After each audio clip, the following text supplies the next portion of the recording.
Bem-vindos a mais um pós-jogo aqui no Camisa 12. Muito obrigado a todos vocês que estão sempre ligados aqui no canal. Aliás, turma, desculpa por não termos o pós-jogo do Galo e Bragantino, que eu gosto desse registro histórico, para se você daqui 50 anos quiser saber como foi o pós-jogo de Galo e Bragantino, você tem lá no histórico. Eu estava no Rio de Janeiro, vocês sabem que todas as viagens eu faço questão de gravar, mas justamente na hora do jogo eu tive um problema familiar e larguei o jogo para lá.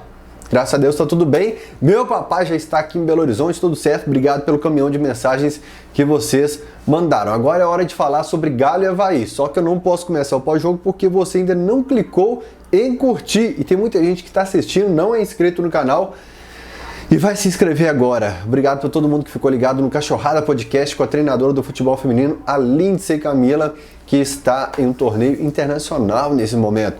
Bora lá falar sobre Galo e Avaí. Normalmente eu falo sobre o time adversário. É curioso porque eu considero o Avaí, e hoje eu tive a confirmação, o pior time do Campeonato Brasileiro. Tecnicamente, nada contra o Avaí, as torcidas organizadas até são irmãs. Eu não gosto quando tem bandeira azul lá na torcida do Galo, mas as organizadas são aliadas. Mas é o pior futebol. O Galo hoje perdeu para o pior futebol do Campeonato Brasileiro e perdeu com total justiça, Cuca, apesar de tudo, sempre aquelas análises da sorte e tal, com total justiça, porque o adversário sabe das limitações dele, joga de acordo com as limitações dele e sai com os 3 pontos. Porque a gente está cansado do mas se, porém, e o Galo hoje é ele quem apresenta futebol de Z4. O Galo apresenta um futebol hoje semelhante a Avaí, Cuiabá, Juventude, Atlético Goianiense, que estava na Sul-Americana até outro dia, porque senão o Atlético Goianiense não estaria nesse Z4. O Galo hoje, gente, quando eu pego a tabela do campeonato e vejo que o Galo não está no Z4, eu penso como que está a vida dessa turma que está lá para trás. Eu estava falando sobre dividir as atenções como o Atlético Goianiense, o Fortaleza já passou por isso, né? E agora é o Galo quem tem a agenda tranquila, tanto que não entrava em campo há 10 dias. Eu gosto demais de jogo do Galo, mas foi uma paz. Enfim, gosto demais de jogo do Galo. Se pudesse, tinha todo dia, mas foi uma paz, foi um descanso. E aí o Cuca, ele falava, pô, eu não tô jogando bem porque eu tenho jogo de 2 em 2 dias, de 3 em 3 dias e meu adversário tá a semana inteira. Quando eu pego os adversários que estão eliminados das competições, eles conseguem focar no Galo com 4 dias de antecedência. Aí eu cobrei alguns dias. Esse discurso. Só que o Cuca falou na coletiva, é a segunda semana que eu tenho cheia. E agora foram 10 dias. Pô, até lembrei daquele negócio que ele falou lá em 2021, me dá 10 dias. Dessa vez ele teve 10 dias só para pensar no Avaí e mais nada. Só para estudar o time do Galo. Só para treinar todas as possibilidades. E a gente não teve nenhuma melhora. Evoluímos nessa parte. A gente evoluiu na saída de bola, a gente evoluiu para fazer essa bola chegar lá no ataque, a gente está mais consciente aqui na defesa, nada. Tem uma jogada, nada. A cobrança de falta foi mais perigosa, nada. Nada. Nenhum ponto de evolução em 10 dias. E, repito, dentro das possibilidades, né? Ô, Ló, fecha a janela pra mim que tem 2 baladinhas na porta da minha casa aqui que o pau quebra, viu?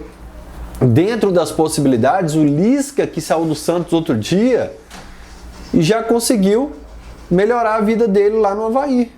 Já conseguiu, dentro das possibilidades, fazer o Avaí pontuar, que era o mais importante. Porque o Cuca até agora não consegue nem os 3 pontos, nem jogar bem.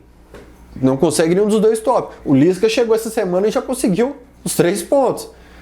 Enfrentando um elenco forte, que é o time que não deixa de ser forte o elenco do Atlético, que aliás aumenta a cobrança. Se fosse outro treinador, não o maior treinador da história do Atlético, que ainda é o Alex Stivel, já teria caído, cara. Já teria caído. Por mais que foi contratado outro dia, se fosse um Anderson Moreira, se fosse um treinador mais frágil, um Felipe Conceição, era um treinador que já teria caído, se fosse um treinador sem elo com o clube.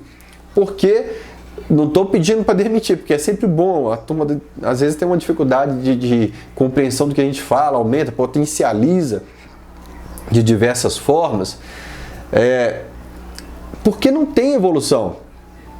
O Atlético não apresentou nenhuma melhora até o momento.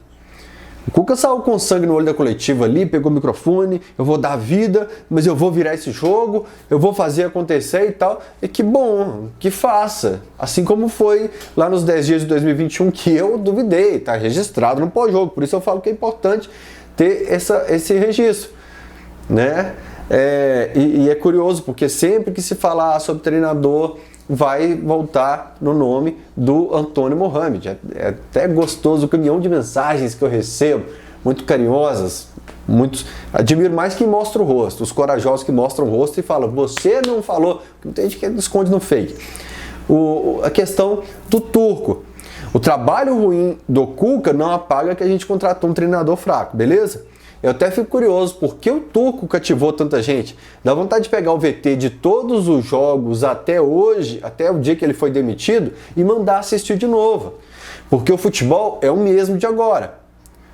Aí vem a questão dos resultados, mas já vinha um gráfico caindo. Inevitavelmente os resultados negativos aconteceriam. Porque se você pegar aquela atuação do Galo contra o Flamengo lá no Maracanã, contra outros times como da parte de baixo da tabela do Brasileirão, da Libertadores, da Copa do Brasil, um futebol triste.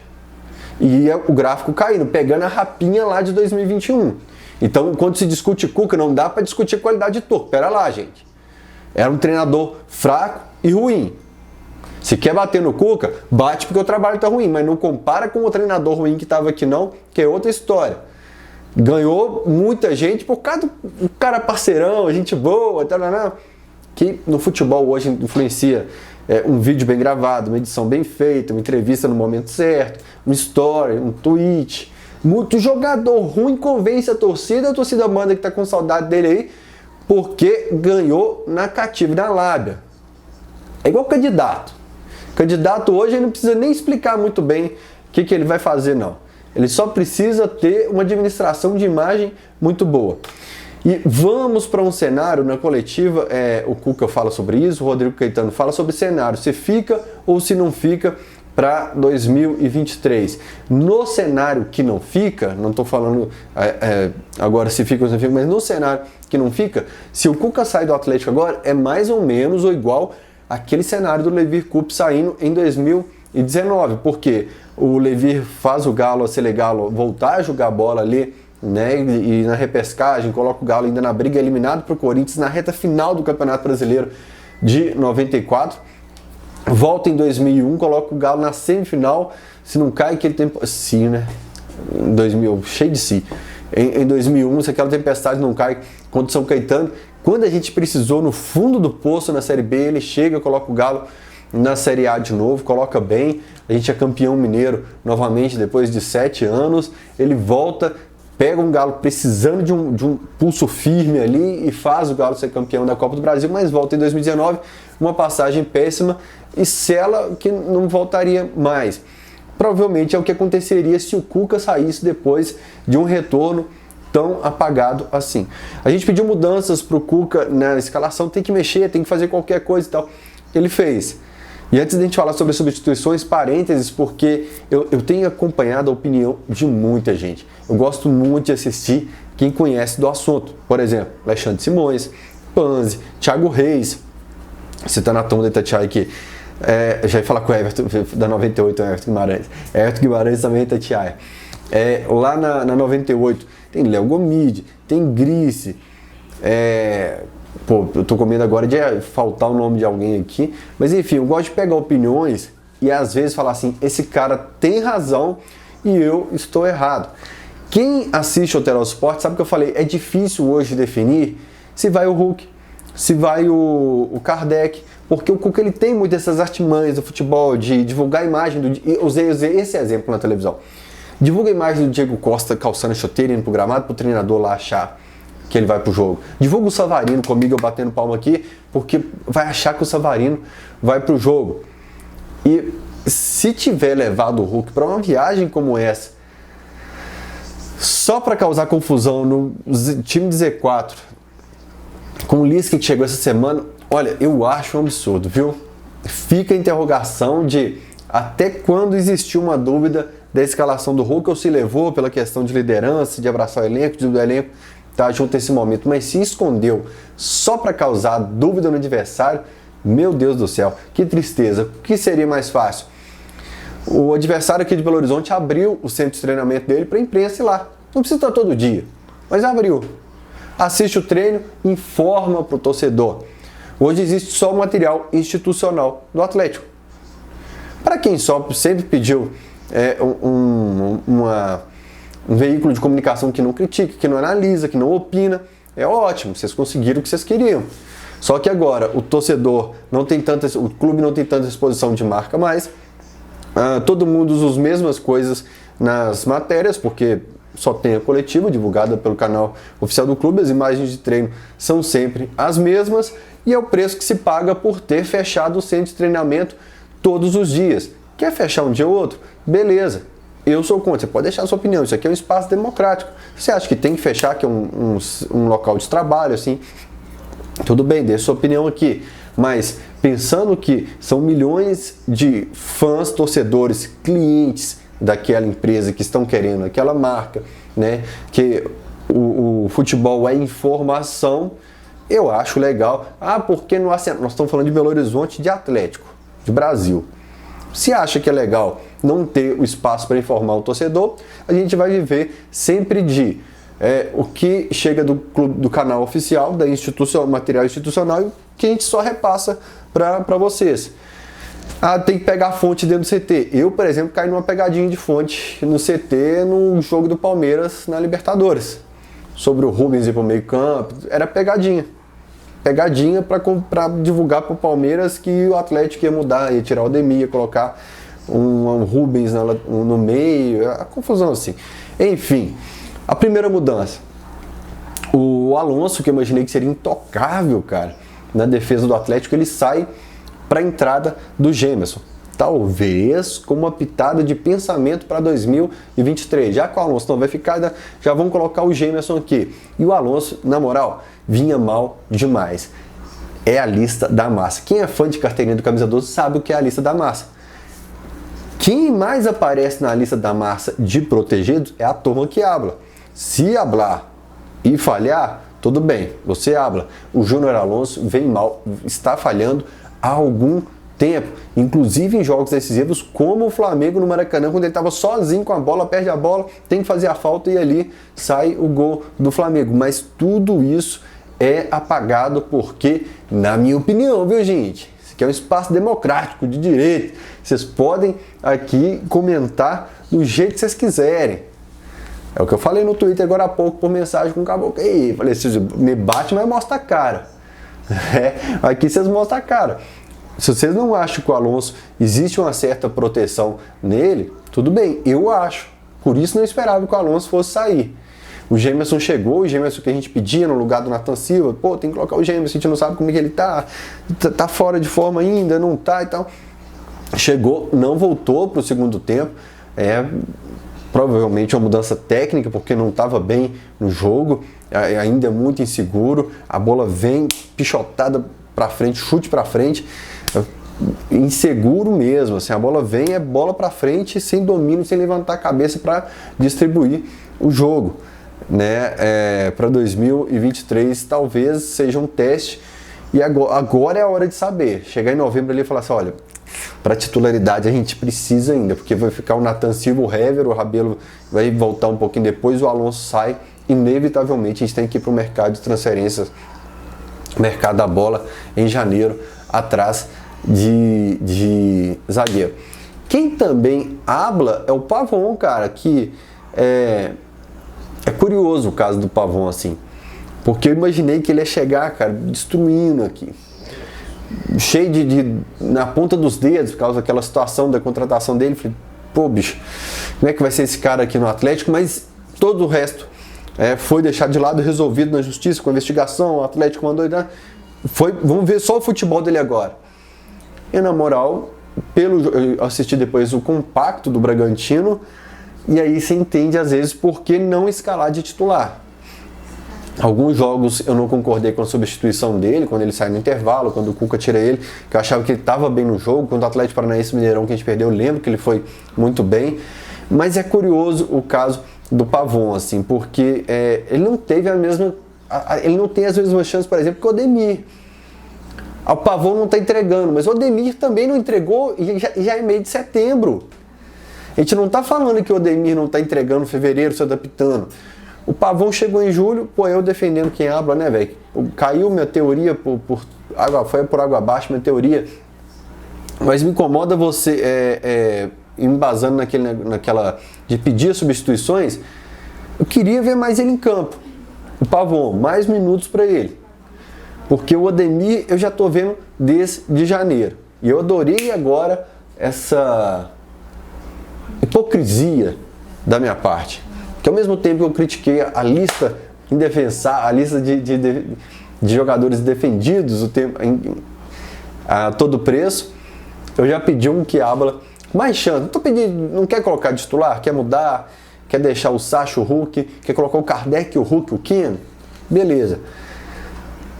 Por que não tá? Porque não tá 100% fisicamente. Pô, então precisa mostrar que não tá bem fisicamente o reforço que chegou para ser a salvação em julho. Porque o Gemerson não estava legal quando ele chegou na reta decisiva. O Kardec ficou uns jogos fora. O Pavon, o Pedrinho é difícil até analisar, né? Foi diferente o lance. Mas o Pavon também não. É porque o Godin também não estava. E o Fábio Gomes já foi. Mas já eu chego nessa parte de reforços, viu? Porque aí envolve uma outra área. Já eu falo sobre isso. Outro que habla é o Vargas. E por que foi bom o Vargas voltar pro Atlético, a jogar, calçar chuteiras? Porque ele podia ser o bode expiatório. Tá jogando supração na bola e tal, tá convencendo, é impossível deixar ele de fora? Não, mas eu vou tentar explicar para vocês. Por que foi legal voltar com o Vargas? Porque ia ter um culpado da eliminação pro Palmeiras. E não é o Vargas, não é o Rubens, não é o Cuca, não é o Caetano, não é os 4S, não é o Hulk. Não. São diversos fatores. Para mim, aquele jogo é o reflexo da temporada. São diversos fatores. Um deles é o Vargas. Só que a gente já teve o cenário Godin, a gente já teve o cenário Fábio Gomes, quando o maior problema do Atlético era o atacante reserva, o terceiro, quarto, quinto atacante. Já teve o Turco. E é muito fácil bater. Colocar o Vargas como vilão, o Fábio Gomes como vilão, o Turco como vilão, é fácil demais. Só que quando se reúne todos esses elementos, você começa a entender um contexto de que teve muito planejamento errado nessa temporada. E aí vocês vão me desculpar, mas aí tem relaxamento, tem atleta que acordou quando já estava uma bagunça e tal. Mas quando você tem tantos fatores assim, me desculpa, aí é um degrau acima, ou 2 degraus acima. Mas a gente já vai chegar lá. Calma aí. O que me incomodou na presença do Vargas é que muitas vezes ele era o cara de referência para quem estava dando assistência, para quem estava ali perto do gol. Quem estava procurando um jogador para acionar era o Vargas. E eu prefiro que seja o Sacha. Na sexta-feira foi meu comentário no Alterosa Sport, quando apareceu a escalação no telão. Eu falei, olha, Sacha, teve dias que eu te elogiei porque com o Sampaoli você saía, você buscava o jogo. Com o Cuca eu já te elogiei por essa característica, mas agora deixa o Alan Jair, o Keno, o Odemir, o Vargas, ou qualquer outro, levarem a bola, e a gente precisa dessa vez de um cara como referência. Por que a gente já estava gostando do Kardec pedindo a titularidade? Pela sede do cara que seja referência na área, porque o Hulk gosta muito de sair. Eu conto sempre esse caso que o Fábio Santos reclamava às vezes de chegar na linha de fundo e não ter uma referência na área do Atlético. Tem uma área vazia. E eu estou sentindo isso. A área é muito vazia. Hoje, mais uma vez, às vezes o Vargas estava como cara de referência e eu prefiro que nessa função seja o Sacha. O Cuca na coletiva ele fala, tentei 4-4-2, o Sacha e o Vargas juntos lá na frente, tentei isso, tentei aquilo, foram as 7 mudanças do jogo, acabou que nada ficou. Você não consegue desenhar o Atlético no jogo. Você não consegue falar assim, optou por jogar dessa forma, tal jogador desempenhou essa função, porque mudou tudo a cada 3, 4 minutos. Você não consegue traçar mais um cara que eu já citei ele aqui, o Panzi, o esquema tá dando errado, mas existe um esquema. Ele falava isso do Turco. O esquema tá dando errado, mas existe um esquema. Hoje tá pior do que o time do Turco, porque nem esse esquema existe, nem essa ideia do jogo que você analisa e fala, tá tentando de tal forma. E já que eu citei a turma, o Sacha, o Vargas, o Hulk, o Kardec, a turma que balança as redes, quem pode balançar as redes nesse final de semana é o Vinícius Júnior. Por que você está falando de Vinícius Júnior do Real Madrid no pós-jogo do Galo, Fael? Aliás, teve interação dele lá no Twitter com o Galo. Quem sabe no futuro ele dança por aqui, porque tá tendo uma polêmica lá na Espanha, vocês viram tudo que envolveu, tudo que falaram sobre o Vinícius Júnior e até ameaçaram se ele dançar. E aí, o Vinícius Júnior dança ou não dança? A KTO lançou essa aposta lá no site dela, lá na plataforma. O link está aqui na descrição do vídeo. Você pode apostar se o Vinícius Júnior dança ou não dança. A gente está fazendo uma campanha para dançar. A odd tá 3, perde não. O link está aqui na descrição do vídeo. Dança Vinícius Júnior. Voltando para o time do Galo, um cara que eu gostei muito, foi elogiado pelo Cuca na coletiva. Gente, vale sempre assistir a coletiva. Você concordando ou não, gostando ou não da partida, o Galo ganhando ou perdendo, vale sempre. Por isso eu gosto de fazer o pós-jogo. Hoje ainda dei o rolê com a minha família, cheguei em casa, o Dorjão lá dos Estados Unidos falando, faz live. Meu outro amigo que sempre está assistindo a live, por que você não faz live? Você vai conseguir patrocinador? Não, deixa eu curtir minha família, pelo amor de Deus. Hein? O Cuca elogiou na coletiva o Rubens. E o Rubens é a cara desse time que não tá faltando vontade hoje, em setembro. Tá faltando organização. O Rubens, ele exalou vontade e foi o mais lúcido. Parabéns, Rubens. Por isso falei na sexta e na quinta-feira na televisão que confiava se fosse você, porque, aliás, ponto positivo para o Antônio Mohamed que apostou nele. Porque o Rubens, ele entrou na semifinal de Campeonato Mineiro, uma personalidade incrível, jogos grandes como o Palmeiras no Campeonato Brasileiro, o Palmeiras no Mineirão no jogo de ida da Libertadores, anulou peças como o Dudu, jogou muito. Teve um lance que o Sacha ficou pé da vida com ele, porque ele é tão esbaforido assim, ele chegou, é coisa de idade, vai pegar essa maldade com o tempo, que ele só olha para a bola e não olha para o companheiro, ele divide e atrapalha o Sacha para uma finalização. 22 minutos. E já que eu estou falando de lateral, não é só para o Rubens, para futebol, não é só Atlético, é futebol brasileiro de um modo geral. Um negócio que me incomoda muito, gente, é cruzamento no futebol brasileiro.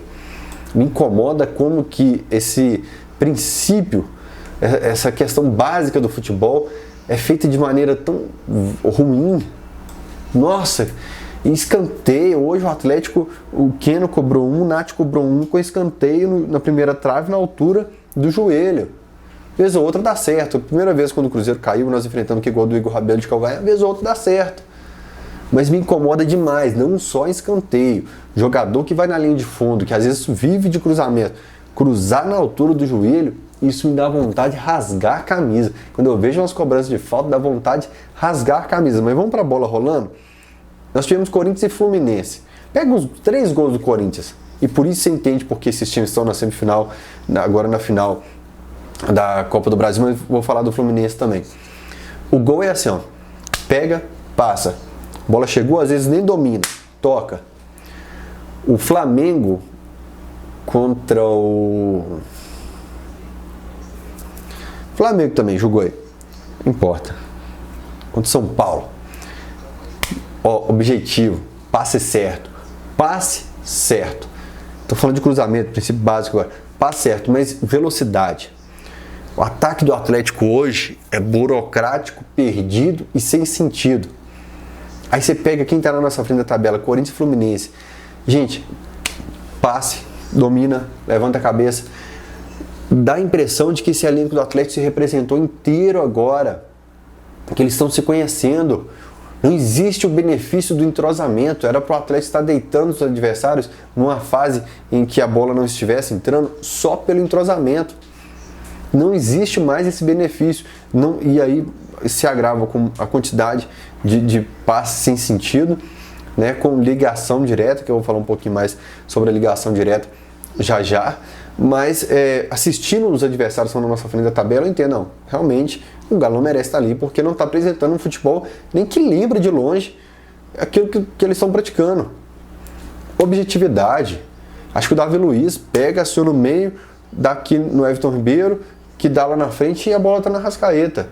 No Corinthians aqui, a mesma coisa, bola no Roger Guedes, finalização. Até no gol do Felipe Melo também, a bola tromba pra lá e pra cá, mas termina em finalização. Mas até chegar nesse tromba-tromba, é jogada com objetividade, coisa que não se vê no Atlético, nem por cima, nem por baixo, até a ligação direta é a esmo, é um chutão pra frente e seja o que Deus quiser. Impressionante. Aí o Avaí faz o gol no pênalti lá, que eu não entendi porque o Nathan Silva tira o peito e deixa o braço, né? Eu nunca vou entender barreira que tem medo de bola. E depois disso, o goleiro do Avaí não faz uma defesa. Voltamos para a coletiva, eu vou citar muito a coletiva a partir de agora. O Breno Galante fala sobre poder de reação. Poder de reação. Não existe poder de reação por parte do Atlético. O Cuiabá tomou gol no final do Atlético, no último jogo do Mohamed, gol na mesma hora. O Atlético Paranaense toma o gol do Atlético, do Galo, então o Paranaense empata, vira o jogo. Não existe. Contra o Goiás, o Bragantino faz o gol, acabou o Galo depois. O Avaí faz o gol, jogada, bola pipocada, bateu na zaga, indo para escanteio, chute para longe, tá? Mas o poder de assustar não teve. E na coletiva, mais uma vez, o Cuca voltou a associar às vezes a sorte que a bola não entra. Meu Deus do céu! Dá vontade de assistir um jogo, o VT do jogo, de volta lado a lado, que é muito vago. Tudo bem, eu entendo a fase ruim, que aquela bola do Nacho de coxa ali, só aquela que sobra pro Nacho que ele dá de coxa. No mais, não existiu isso de sorte. Contra o Inter, quando ele chegou, que ele bagunçou, que ele marretou o goleiro adversário ali. E aí sim. Mas falar que hoje é questão de sorte é vago demais, gente. E aí vem a entrevista do Rodrigo Caetano essa semana. Eu vou cortar e vou continuar o vídeo aqui, peraí. Dando uma pausa na entrevista do Cuca, só voltando na entrevista do Caetano, porque eu anoto, às vezes eu tô no ônibus, eu anoto em qualquer lugar, para depois trazer aqui. É só para mostrar o quanto é vago alguns argumentos que a gente ouve, porque tem que questionar. Se eu ouvo, obrigado por falar, mas não concordo. E aqui eu preciso explicar por que não concordo. O Rodrigo Caetano, ele fala que o fracasso do Galo no Campeonato Brasileiro é um fracasso, ele se dá porque o Galo focou em outras competições de mata-mata, como Copa do Brasil e Campeonato Brasileiro e Libertadores. 4 jogos na Copa do Brasil, 2 com o Brasiliense. O primeiro, o Galo utiliza quase todo o time reserva. Eu lembro que estava o Arana, o Sacha faz 3 gols no primeiro tempo. Você lembra fácil desse jogo? O segundo jogo lá, com o Fábio Gomes no ataque e tal. A gente ganha, acho que com o gol do Fábio mesmo. No Espírito Santo. Gol do Espírito Santo. O jogo foi no lá. Ou seja, a Copa do Brasil teve 2 jogos. 2 contra o Flamengo, só. Não dá pra colocar na Copa do Brasil, beleza, irmão? Foram 2 jogos. Um que a gente não entrou em campo. A gente foi eliminado sem pegar na bola. Graças a Deus que não tomou goleada histórica. Na Libertadores, a gente ganhou o primeiro jogo, o Caetano tá na minha frente aqui. Depois a gente empata com a América, graças a um erro de arbitragem, que senão a América teria vencido. Com o Del Valle, lá a gente empata, sufoco, ganha do América, ganha do Del Valle. Depois ganha só mais um jogo na competição, viu? Comecei a falar sobre a competição agora. Perdemos pro Tolima em casa. Perdemos pro Tolima, quebrando uma invencibilidade fantástica no Mineirão. Empatamos com o Emelec lá, pressão. Ganhamos do Emelec aqui de 1-0, gol de pênalti. Sem o goleiro deles trabalhar. E depois de uns 2 jogos com o Palmeiras. Então, pera aí. Me ajuda aí, gente. É perseguição da minha parte? O Caetano até fala que apanha muito de algumas pessoas na entrevista lá que ele dá pro Filhos da Pauta. Eu acho que é esse o programa com o Domênico Bering, Guilherme Mendes, muito bom, da 98. Aliás, uma entrevista muito boa. Mas quando ele fala que não dá informação para alguns e talvez até apanhe por causa disso e tal. Vocês concordam com ele que a Copa do Brasil e a Libertadores atrapalhou o Atlético? 1, 2, 3, 4, 5 empates, uma derrota. Foram 4, 5 vitórias, 5 empates e uma derrota. A gente atrapalhou a logística? Desculpa, eu discordo. Eu não consigo concordar com essa entrevista. Aliás, eu acho que o Caetano é quem mais tem dificuldade de autocrítica. Tudo bem, você não vai ver treinador chegando na coletiva falando meu time jogou mal hoje, né? Mas o Caetano continua achando que o Galo foi bem no mercado de transferências, apesar do... pega todos os reforços. O Mohamed, todos os treinadores que ele tentou trazer não conseguiu. O Fábio Gomes, que a gente gastou uma nota, provavelmente não tem essa informação, mas com certeza paga uma parte do salário dele por ser muito alto. Um Godin que a gente teve que rescindir, e essas rescisões de... quando divulga, é igual a do Patrick quando foi pro Sport, que parece que é tudo certo, ele quis ir, a gente seguiu a vida aqui também, tá? Aí depois a gente vê que o Patrick, a dívida foi até pra FIFA. E você ainda tem uma perda técnica num caso como o do Godin, que até você adaptar a sua situação aqui é complicado. E todos os outros reforços. Por isso que pra mim é a maior dificuldade de autocrítica de trabalho ruim. Não falo nem dos dirigentes acima porque eles não vão tanto no microfone. Repito, lá na Alterosa pedi isso. Falei, foram campeões, estavam sempre dando entrevista. Tem que aparecer mais. Tem que aparecer. Tem que falar mais de campanha. Por que não deu certo? Por que contratou? Por que não deu certo treinador? No CT não estava vendo. O Rafael deu uma entrevista para os meninos do... É um monte de canal. Falou muito sobre a Arena MRV, mas eu sinto falta de, já que o Rubens, o Rafael, o Ricardo, eles falaram tanto. O Sérgio continua falando sobre a relação com o CBF, com o Conmebol. Agora eles têm que falar, nesse momento ruim. Por mais que a torcida esteja batendo, eles podem falar, não, nós somos o time que montou o maior time da história do Atlético, então a gente pode falar também na fase ruim. Mas tem que falar, tem que aparecer. E aí o Caetano usa a palavra confiança, que pra mim é igual a sorte do Cuca. E mais uma vez eu cito o Panzi aqui, terceira vez nesse pós-jogo, porque o Panzi falou muito bem lá no Itatiaia. Vai ser sempre confiança? Então não contrata treinador, contrata psicólogo. Se associa que mais uma vez o Atlético perdeu jogando futebol pífio a confiança, que ele fala que pesa, eu sei que pesa, eu sempre preciso no pós-jogo, mas se a gente for ouvir só isso até a 38ª, contrata um psicólogo então e coloca no banco de reservas. Aí ele fala que o trabalho do CT é bom. Bom, eu não posso falar, a imprensa não pode entrar lá. E aí, torcedor, a gente podia até opinar um pouco mais. Eu queria saber como que o Guga é cobrando falta lá no CT, eu não posso falar. Eu não posso falar aqui se está certo ou errado a decisão do Guga cobrar falta. Eu não tô lá. Para quem só gosta de material institucional, tudo bem. Ele fala que o trabalho lá tá pesado. Eu não posso falar mais. Desde 2019 que eu não vou lá. 2020 era o do Damel, não foi.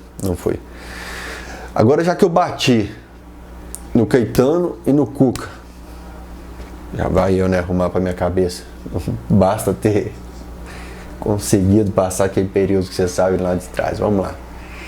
Passando um pano pro Caetano e pro Cuca aqui. Já estão sentando, ele cita também na coletiva, muito boa, assiste lá na Gala TV, e fala sobre o planejamento para 2023. De acordo com o cenário, você vai ter contratação, você não vai ter.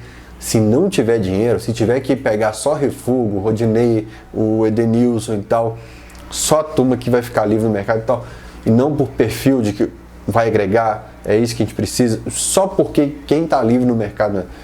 Então abre o jogo para a torcida, porque aí já é covardia a gente bater no diretor de futebol e é covardia a gente bater no treinador que vai ter que usar qualquer coisa e não o que ele precisa. Aos morangos para fazer o bolo de chocolate. Se realmente é o que a gente está oferecendo para eles, Aí então tem que abrir o jogo. E não falo nem pra bater nos 4 R's, não. Porque a gente tá falando que não vai deixar de bater no Caetano e no Cuca. Mas é pelo menos entender a situação. O que o atleticano quer não é o Alice no País das Maravilhas. Se tiver um inferno, a gente só quer saber que tá inferno. E ponto final. Mas a gente precisa saber da situação. Não adianta vender a Alice nos Países das Maravilhas e entregar o inferno. Aí perde a confiança do torcedor realmente.